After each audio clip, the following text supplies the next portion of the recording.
Hi, come spend the day with me as a full-time writer living in New York City. Instead of waking up and focusing on my body, I like to focus on my mind first, so I just read some of this book that I've been reading lately, and then I set my intentions for the day and headed out. I went for a little walk first, and then I ended up at one of my favorite coffee shops in the area and sat down to start writing.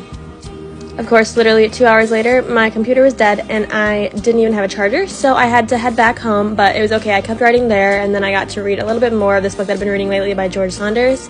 And then after that break, I went back out, bundled up more this time because it was so freezing, and then walked over to the New York Public Library. I feel like a lot of people get confused by this, but that building is the New York Public Library, yes, but across the street is where there's actually books that you can check out and places where you can write, so that's where I headed. So you can see I was dropping off a book that I had before. The Abby Jimenez book was so good, and I read it in literally one day.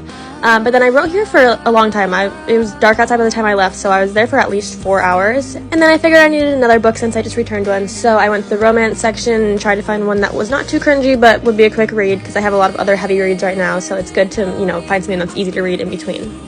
And then I was back home, and it was dark, and it was time to give myself a break, so I watched White Lotus in preparation for season 3 that's coming out soon. And that's all. Hope you enjoyed my day as much as I did.